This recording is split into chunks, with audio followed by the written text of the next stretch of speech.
Episode 3 की starting में हम सारे वर्कर्स को देखते हैं जो मरे हुए प्लेयर्स की बॉडीज को कॉफिन में डालकर ले जा रहे होते हैं।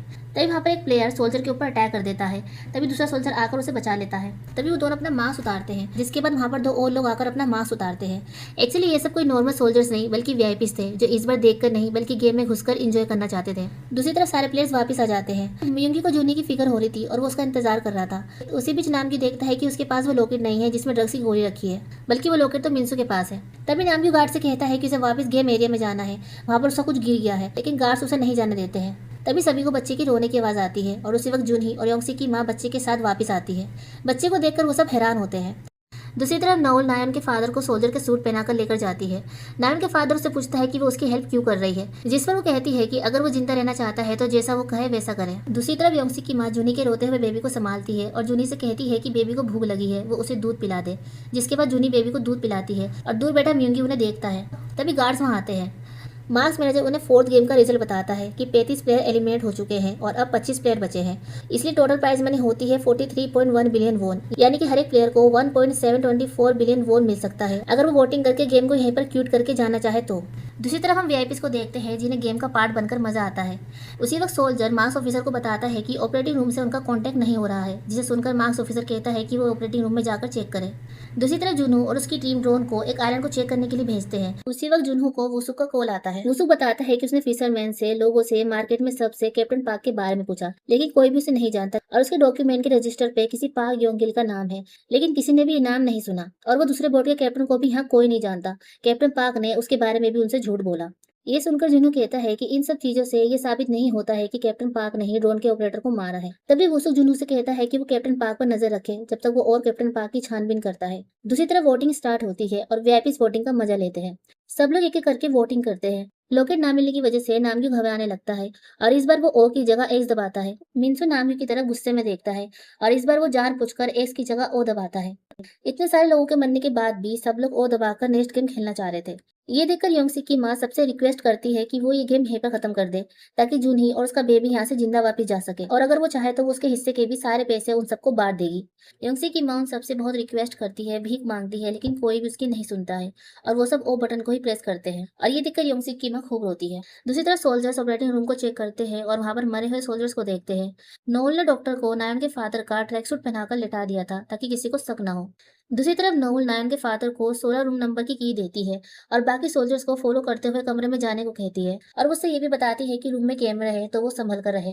जिसके बाद नायन का फादर सोल्जर्स के पीछे चला जाता है और नोल एयरवैन में जाती है। दूसरी तरफ ग्यून फिर से वोट डालने नहीं जाता है, जिसके बाद मेजोरिटी ऑफ प्लेयर्स के अकॉर्डिंग ओ बटन दबाने वाले जीत जाते हैं, जिसका मतलब था कि कल गेम खेला जाएगा। दूसरी तरफ सोल्जर्स मार्क्स ऑफिसर को ऑपरेटिंग रूम के बारे में बताते हैं और कहते हैं कि सोल्जर नंबर 16 यानी वो डॉक्टर मिसिंग है और उसने ही शायद ये सब किया है, क्योंकि सोल्जर नंबर 16 यानी कि डॉक्टर की बॉडी ऑपरेटिंग रूम में नहीं है।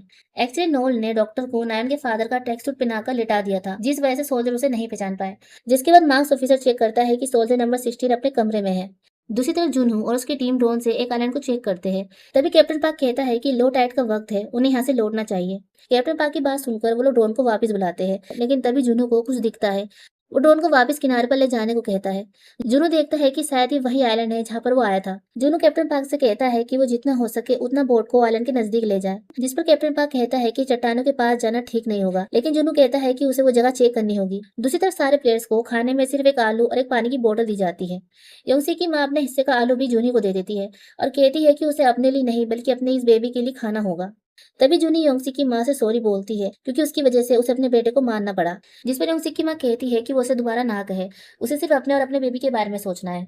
दूसरी तरफ मार्क्स ऑफिसर सोल्जर से कहता है कि लाइट्स ऑफ होने के बाद वो सोल्जर नंबर 16 को उसके पास लेकर आए, सोल्जर नंबर 11 को ट्रैक करे कि वो कहाँ है। तभी पीछे एयरवैन से नोल आ जाती है। मार्क्स ऑफिसर पूछता है कि उसे क्या चाहिए, जिस पर नोल कहती है कि कल वो उसे और सोल्जर नंबर 16 को बाहर की कस्ब पर लगा दे और उन्हें एक बोर्ड भी चाहिए। मार्क्स ऑफिसर कहता है कि यहाँ से भागकर जाना बच्चों का खेल नहीं है, जिस पर नोल कहती है कि वीआईपीस आ चुके हैं और उसकी भलाई इसी में है कि वो उसे बिना किसी तमाशे के यहाँ से जाने दे। दूसरी तरफ जुनू उस आइलैंड पर आता है जहाँ आकर उसे सारी चीजें याद आती है जो उसके साथ हुई थी।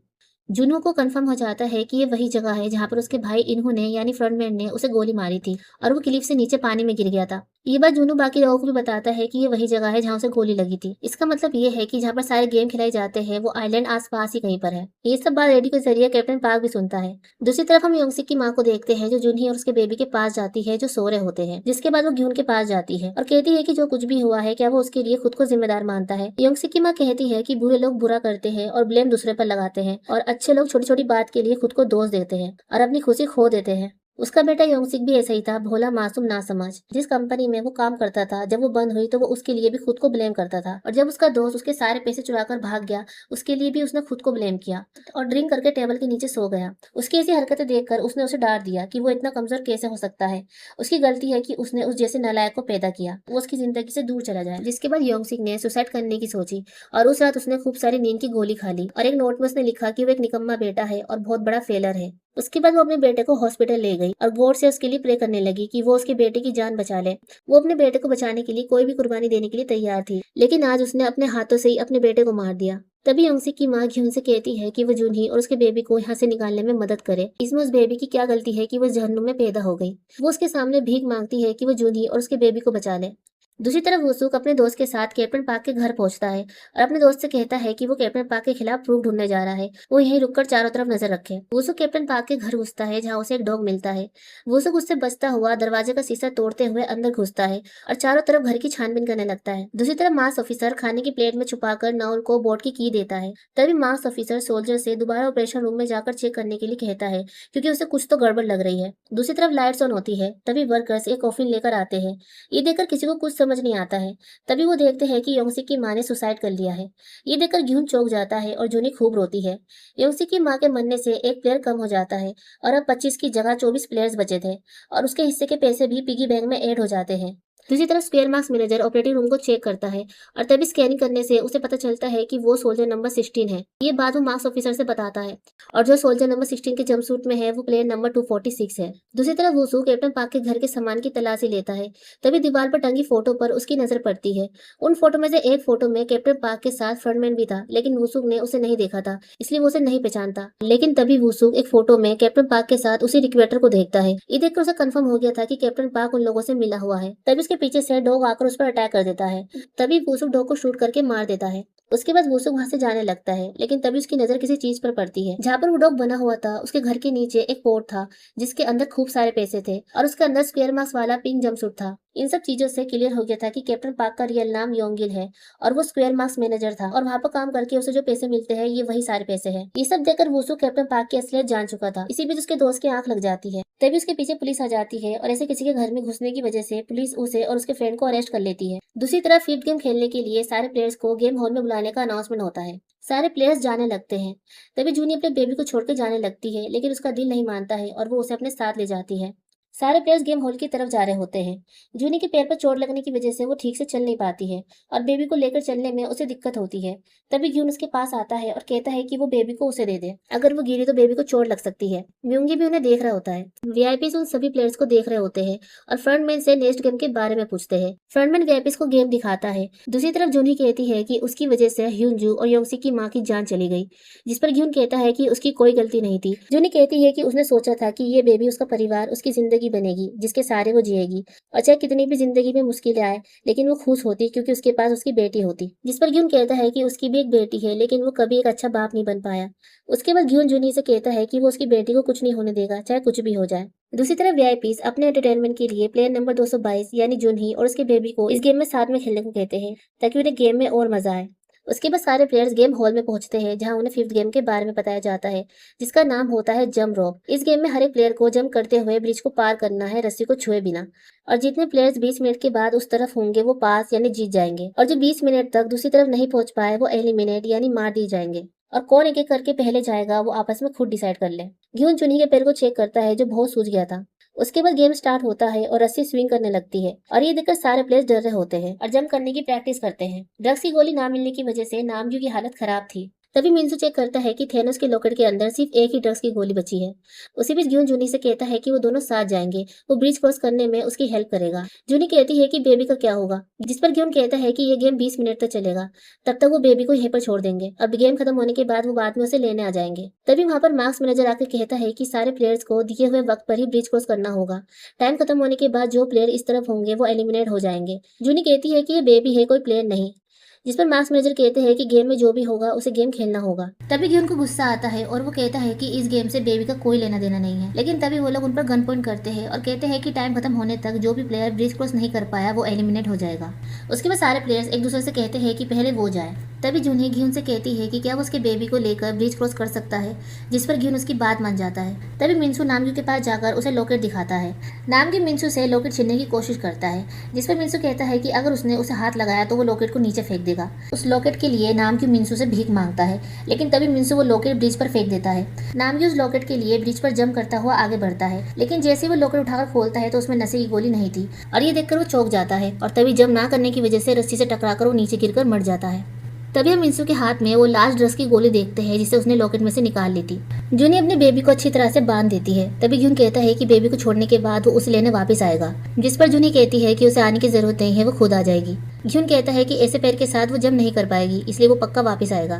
बेबी को बांधकर ग्यून रस्सी पर जंप करता हुआ आगे बढ़ता है। तभी ग्यून देखता है कि बीच में से रास्ता टूटा हुआ है। ग्यून जैसे तैसे करके जंप करता है और मिस बैलेंस होने लगता है, लेकिन वो अपने आप को संभाल लेता है और इसी तरह वो कैसे तैसे करके रस्सी पर जंप करता हुआ ब्रिज पार कर लेता है। तभी ग्यून बेबी को चेक करता है और जूनी को दिखाता है कि बेबी बिल्कुल ठीक है। ग्यून बेबी को साइड में रखकर जूनी को लेने जाने वाला होता है। तभी एक एक करके प्लेयर ब्रिज पर जंप करते हुए आगे बढ़ते हैं। ग्यून देखता है कि 12 मिनट बचे हैं और वो जूनी से कहता है कि कोई बात नहीं, वो इंतजार करे, वो उसे लेने आएगा। इसी तरह एक और प्लेयर ब्रिज क्रॉस कर लेता है, लेकिन तभी जैसे ही दूसरा प्लेयर ब्रिज को पार करता है वो उस प्लेयर को धक्का देकर नीचे गिरा देता है। ये देखकर ग्यून उससे पूछता है कि वो क्या कर रहा है, जिस पर वो कहता है कि यही तो गेम है। और इसी के साथ यहीं पर एपिसोड 3 खत्म हो जाता है। एपिसोड 4 की स्टार्टिंग वहीं से होती है जहां से एपिसोड 3 की एंडिंग हुई थी। प्लेयर 96 ग्यून से कहता है कि अगर कोई भी ब्रिज पार नहीं करेगा तो सिर्फ वो दोनों ही बचेंगे और उन दोनों के अलावा इस ब्रिज पर कोई नहीं आ पाएगा। और आखिरी वोटिंग में वो दोनों एक्स बटन दबाकर आधा आधा इनाम की मनी बांट कर यहाँ से चले जाएंगे। ये सब देखकर सारे प्लेयर्स घबरा जाते हैं और डर के मारे आगे नहीं बढ़ते हैं और इसी बीच रस्सी पर जंप करते हुए काफी प्लेयर्स भी गिर रहे थे। उसी वक्त एक लेडी डर के मारे वापस पीछे आ जाती है, लेकिन तभी एक आदमी उसे धक्का मार देता है। ये सब देखकर मिंसू डर रहा होता है और उसी वक्त वो ड्रग्स की गोली खा लेता है, जिससे उसका डर खत्म हो जाए। तभी जोंगदे प्लेयर 96 से कहता है कि वो और नहीं जंप कर पाएगा, वो उसे प्लीज ब्रिज पार करने दे, लेकिन वो प्लेयर उसकी नहीं सुनता है। प्लेयर 96 की ऐसी हरकत देखकर ग्यून को गुस्सा आ जाता है और तभी वो उससे कहता है कि वो उनके सामने से हट जाए, जिस पर वो प्लेयर कहता है कि क्या उसे समझ नहीं आ रहा है कि सारी प्राइज मनी उन दोनों की होगी। तभी ग्यून कहता है कि अगर वो पीछे से उसे धक्का दे दे तो उसे मनी बांटने की जरूरत ही नहीं पड़ेगी। ये सुनकर वो प्लेयर पीछे हट जाता है और ग्यून उन सबको जल्दी जल्दी आगे बढ़ने को कहता है। और ग्यून देखता है कि जूनी जंप करने की ट्राई कर रही है, लेकिन पैर पर चोट लगने की वजह से वो नहीं कूद पाती है। अब सिर्फ 7 मिनट बचे थे, जिसके बाद जूनी बैठ जाती है और सारे प्लेयर्स आगे बढ़ रहे थे। तभी मिंगी जूनी के पास आता है और ग्यून भी ये देख रहा होता है। म्यूंगी जूनी को साथ ले जाने लगता है और जूनी का हाथ पकड़कर कहता है कि चलो, उन्हें टाइम खत्म होने से पहले ब्रिज क्रॉस करना है। लेकिन जूनी नहीं चाहती है। म्यूंगी कहता है कि वो क्या करना चाहती है, वो यहीं बैठकर मरना चाहती है। जूनी कहती है कि ह्यूंजू ने उसकी और बेबी की जान बचाई थी और उसने उसके दिए हुए खंजर से उसे मार दिया, और ये सब उसने किस लिए किया, सिर्फ पैसों के लिए। जिस पर म्यूंगी कहता है कि उसे नहीं पता था कि ह्यूंजू उसकी मदद कर रही है, वो बस चाहता था कि वो कैसे भी करके बेबी और उसे बचाए, और वो अपने बारे में नहीं सोच रहा था। उसने ये सब इसलिए किया क्योंकि वो चाहता था कि वो यहाँ से बाहर निकलकर उसके साथ एक नई लाइफ स्टार्ट करे, जिसके बाद वो दोनों बेबी की केयर करेंगे।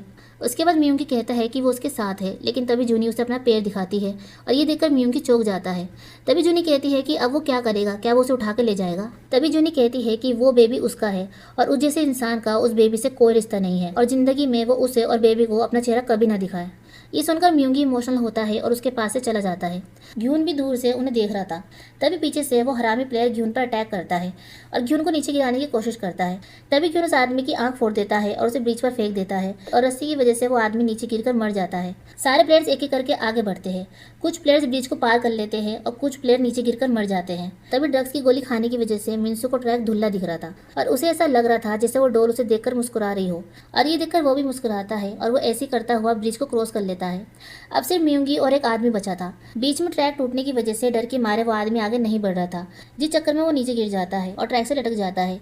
वो म्यूंगी से हेल्प मांगता है, लेकिन म्यूंगी उसकी मदद नहीं करता है और आगे बढ़ जाता है और वो आदमी नीचे गिरकर मर जाता है। तभी म्यूंगी भी ब्रिज क्रॉस कर लेता है और अब सिर्फ 1 मिनट बचे थे। उसी वक्त जूनी उठकर आगे बढ़ती है और ये देखकर घ्यून उसे रोकता है और कहता है कि वो वहीं रुके, वो आ रहा है। लेकिन तभी जूनी उसे वापस आने से मना करती है।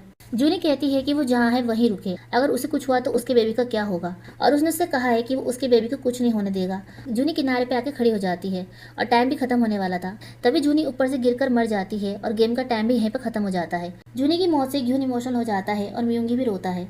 दूसरी तरफ हम देखते हैं कि नोल के कहने पर वो लोग नोल और नायन के फादर को भारी गश्त पर पहरा लगाने के लिए भेजते हैं। तभी मार्क्स ऑफिसर उनका पीछा करने के लिए कहता है। नोल नायन के फादर को लेकर आइलैंड के ऊपर से जाती है।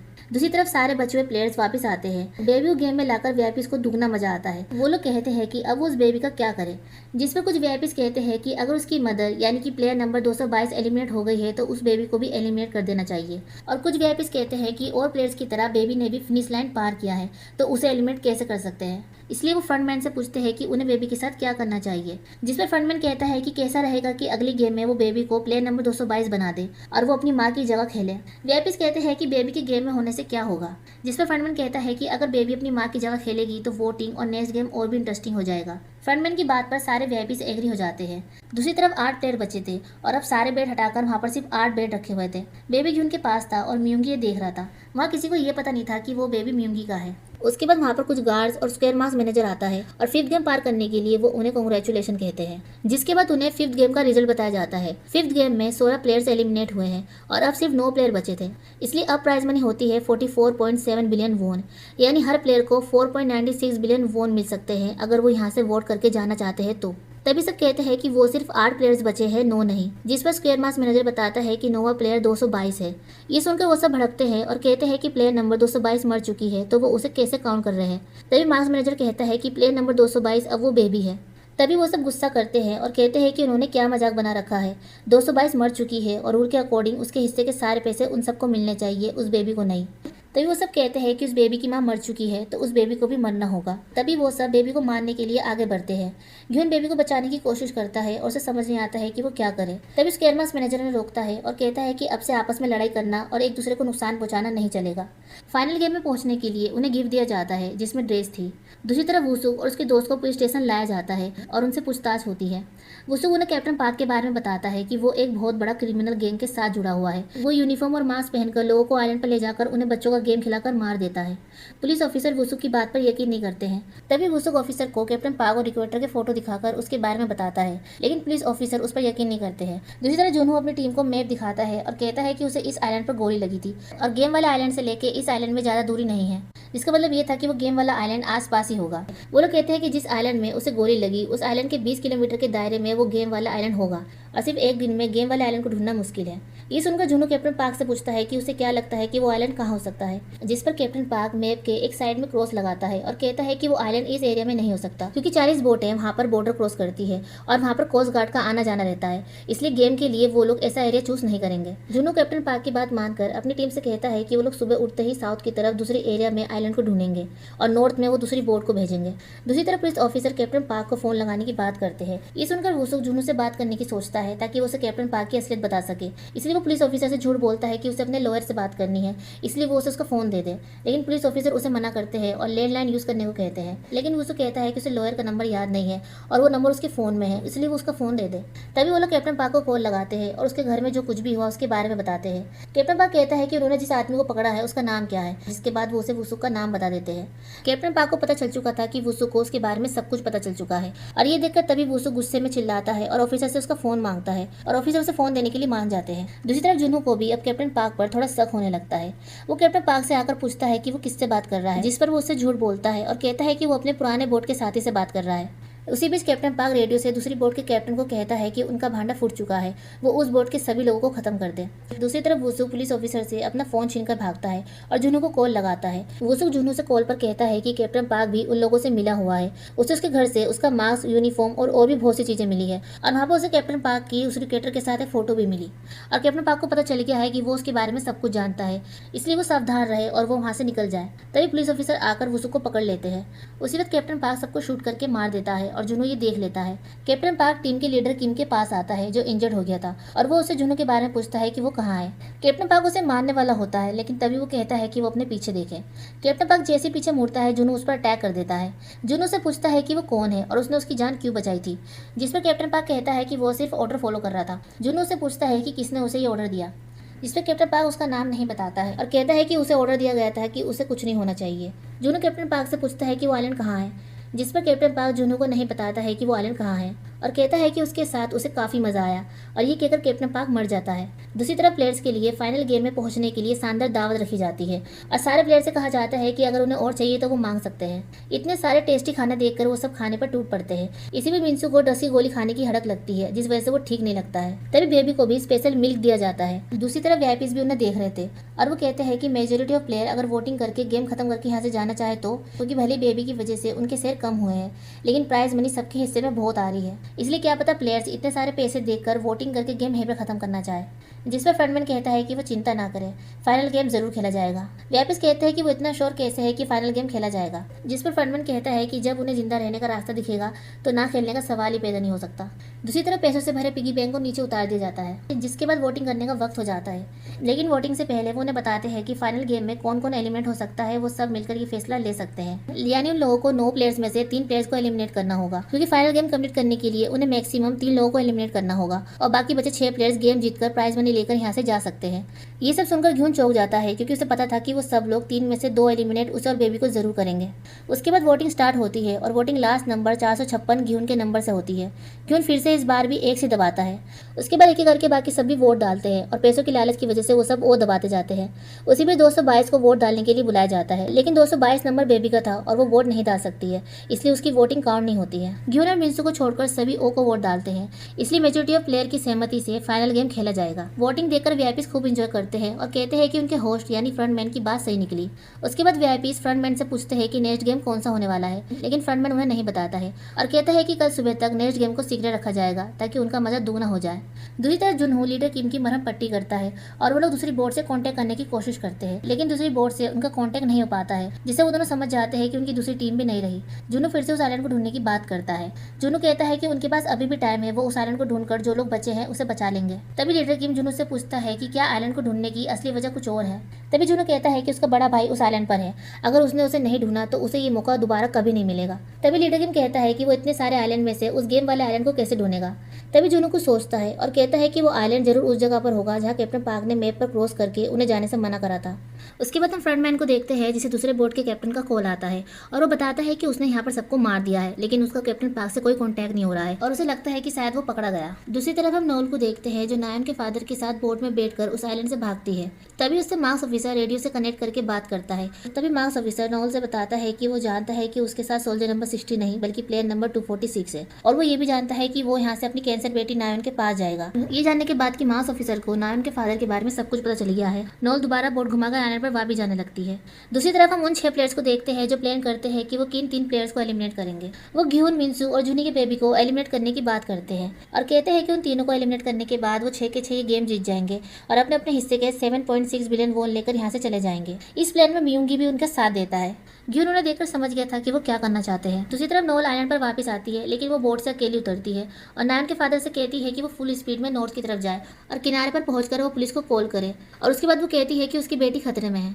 नायन के फादर उससे पूछता है कि वो उसकी बेटी को कैसे जानती है। नोल उसके सवाल का जवाब नहीं देती है और कहती है कि कोहरा हटने से पहले वो यहाँ से चला जाए। ये कहकर नोल चली जाती है और नायन का फादर बोट लेकर निकल जाता है। तभी हम देखते हैं कि बोट में ट्रैकिंग डिवाइस लगा हुआ है, जिससे उन्हें पता चलता है कि वो बोट वापस आइलैंड से दूर जा रही है और ये बस सोल्जर मार्क्स ऑफिसर से बताता है और ये सुनकर मार्क्स ऑफिसर उन दोनों को मारने का ऑर्डर देता है। तभी उसी बीच हम नोल को देखते हैं जो आइलैंड के पहाड़ पर चढ़ती हुई एयरवेंट में जाने की कोशिश करती है। दूसरी तरफ घ्यून को छोड़कर सारे प्लेयर्स सो जाते हैं। तभी एक स्क्वायर मार्क्स मैनेजर घ्यून के पास आकर कहता है कि उसे लीडर यानी फ्रंटमैन ने बुलाया है, जिसके बाद घ्यून उसे मिलने जाता है। फ्रंटमैन घ्यून को बैठने को कहता है, जिसके बाद वो उसे एक ऑफर देता है जो उसके और बेबी के फ्यूचर के लिए है। फ्रंटमैन घ्यून से कहता है कि वो तो अब तक समझ चुका होगा कि नेक्स्ट गेम में सारे प्लेयर्स टीम बनाकर उसे और बेबी को एलिमिनेट करेंगे, जिस पर घ्यून कहता है कि इसमें तो उसके वीआईपीज को मजा आता है, तभी तो उन्होंने एक न्यूबॉर्न बेबी को इस डेडली गेम का प्लेयर बना दिया। फ्रंटमैन कहता है कि वो उसकी और बेबी की हेल्प करना चाहता है, जिस पर घ्यून हंसता है और कहता है कि वो उनकी हेल्प क्यों करेगा। तभी फ्रंटमैन उसके सामने एक नाइफ रखता है और उसे कहता है कि वो इस नाइफ को अपने साथ ले जाए और सारे प्लेयर्स को मार दे जो भी उसे और बेबी को चोट पहुंचाना चाहते हैं। और वैसे भी इतना खाना और शराब पीने के बाद वो लोग गहरी नींद में सोने वाले हैं, इसलिए अगर वो एक एक करके सबके गले काटेगा तो भी किसी को पता नहीं चलेगा। तभी घ्यून फ्रंटमैन से पूछता है कि वो उसी से ये सब क्यों कह रहा है।